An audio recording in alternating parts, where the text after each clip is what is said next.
میری بہن جوانی کی دہلیز میں قدم رکھتے ہوئے جوان عمر لڑکی تھی اور خوبصورتی میں بھی کسی سے کم نہیں تھی۔ والدین کے وفات کے بعد ہم دونوں بہن بھائی اکیلے ہی گھر میں رہے تھے، لہٰذا میں صبح صبح اپنی جاب پر چلا جاتا اور شام کو ہی گھر واپس لوٹتا تھا۔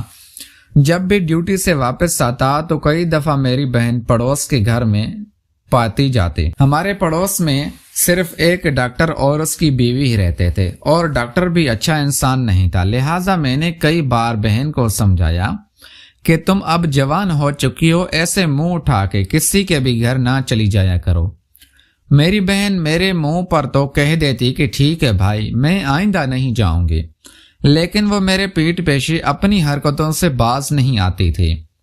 لہٰذا کئی دنوں بعد دوبارہ جب میں ایک دن ڈیوٹی سے ایمرجنسی میں جلدی چھٹی لے کر واپس آیا تو اس دن بھی بہن گھر میں موجود نہیں تھی۔ مجھے تجسس ہوا کہ آخر وہ ہمسایوں کے گھر میں لینے کیا جاتی ہے، اور میں براہ راست پڑوس کے گھر میں جانا بھی نہیں سکتا تھا، لہٰذا میں نے کسی طریقے سے ان کے گھر چھاپا مارنے کا سوچا، لہٰذا مجھے چھت والا راستہ ہی بہترین لگا۔ پھر میں نے جیسے ہی ہمسائے کی چھت پھلانگ کر سیڑھیوں کے راستے سے نیچے اترا تو جو منظر میں نے دیکھا اس نے تو میرے پیروں تلے سے زمین ہی نکال دی، کیونکہ ڈاکٹر صاحب تو بڑے ہی مزے سے میری بہن کی۔ میرا نام سرفراز ہے، ہم دو بہن بھائی تھے، ایک بھائی اور ایک بہن۔ ہمارے ماں باپ کے وفات کے بعد ہم دونوں ایک دوسرے کا آخری سہارا بن گئے تھے۔ میری چھوٹی بہن سونیا مجھ سے پورے 8 سال چھوٹی تھی۔ جب ہمارے والدین اس دنیا سے رخصت ہوئے تو رشتہ داروں نے بھی ہم سے ہر قسم کا ناتا توڑ لیا۔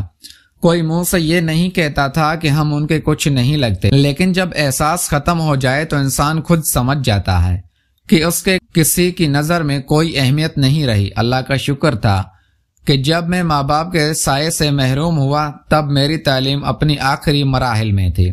میں نے تعلیم کے ساتھ نوکری بھی تلاش کرنی شروع کر دی تھی۔ ابھی میں نے چند جگہوں پر ہی درخواست دی تھی کہ اللہ کی مہربانی سے جلدی ہی مجھے نوکری مل گئی۔ اس کے بعد میری تعلیم اور نوکری ایک ساتھ چلنے لگی۔ اپنی تعلیم کو اور جاب کو مینج کرنا میرے لیے بہت مشکل ہو جاتا تھا، لیکن یہ جاب بھی میرے لیے ایک امید کی کرن تھی کہ اگر میں اسی جاب پر ہی محنت کرتا رہا تو یہی جاب ایک دن مجھے اپنے پاؤں پر کھڑا کر دے گی اور ہمارے حالات بہتر ہو جائیں گے۔ لہٰذا پھر میں پوری محنت اور لگن کے ساتھ اسی جاب پر سر جھکائے لگا رہا، اور پھر بلا آخر میری تو توقع کے مطابق میری ایمانداری سے متاثر ہو کر باس نے جلدی ہی مجھے پروموٹ کر دیا، اور تب تک میری ڈگری بھی کمپلیٹ ہو گئی تھی۔ اسی پروموشن کے سبب میں اب ہوٹل کے مینیجر کے طور پر فرائض انجام دینے لگ گیا تھا، لہٰذا پہلے کی نسبت اب ہمارے گھر میں روپے پیسے کی کمی نہیں تھی۔ لیکن ابھی اماں جان نے کینسر میں مبتلا ہونے پر ابا جان نے جو قرض لیا تھا وہ بھی چکانا باقی تھا۔ یہی وجہ تھی کہ جائز ضرورتیں پوری کرتے ہوئے بھی ہم لوگ 100 دفعہ سوچتے تھے۔ دوسرا، مجھے چھوٹی بہن کی شادی بھی تو کرنی تھی، اسی لیے بھی تو پیسہ چاہیے تھا۔ دن رات میں انہی فکروں میں کھویا رہتا تھا۔ میری چھوٹی بہن بھی میرے ان حالات اور ذہنی کشمکشی کو سمجھتی تھی، لہٰذا وہ بھی عقل مندی کا اظہار کرتے ہوئے بلا وجہ میری آگے کسی بھی غیر ضروری چیز کی خواہش نہیں کرتی تھی۔ میری بہن جو سونیا مکس 20 سال کی تھی، آج کل اس کی پڑوسیوں کے گھر بہت آنا جانا تھا۔ میں پریشان تھا کہ اگر وہ پڑوسیوں کے گھر جاتی بھی ہے تو مجھے بتا کر کیوں نہیں جاتی۔ میں اسے روکنے تو نہیں لگا تھا، لیکن وہ مجھے جتنا چھپاتی مجھے ویسے ہی پتا چل جاتا کہ آج وہ صوبیہ میڈم کے گھر گئی ہے۔ صوبیہ میڈم ہمارے گھر کے بالکل ساتھ رہتی تھی۔ ان کا ایک چھوٹا سا ٹیوشن سینٹر تھا۔ ان کے شوہر ڈاکٹری کے پیشے سے مستنک تھے۔ میری امی اور صوبیہ آنٹی کی آپس میں بہت زیادہ بنتی تھی۔ بچپن میں ہم نے ٹیوشن بھی انہی سے پڑھی تھی۔ وہ بہت اچھی خاتون تھی۔ پہلے برس 20 سے وہ ہمارے پڑوس میں رہ رہی تھی، لیکن ان کے شوہر عجیب انسان تھے۔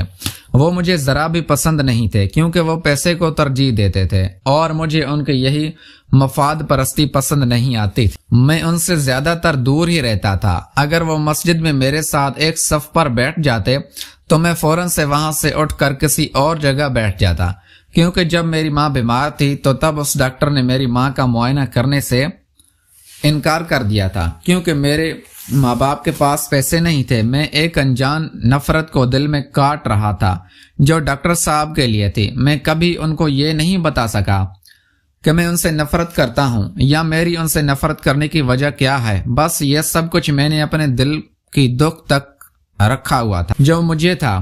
مجھے ان کا چہرہ بہت مکار لگتا تھا۔ یہی وجہ تھی کہ ایک بار میں نے اپنی بہن سونیا کو ڈانٹ دیا کہ وہ اب صوبیہ میڈم کے گھر نہ جایا کرے، خاص طور پر جب ان کے شوہر گھر ہو۔ سونیا میری بات اچھے سے سمجھ چکی تھی، لیکن میرے سمجھانے کے باوجود وہ میری غیر موجودگی میں ان کے گھر جانے سے باز نہیں آتی تھی، چاہے ڈاکٹر صاحب گھر میں موجود ہو یا نہ ہو۔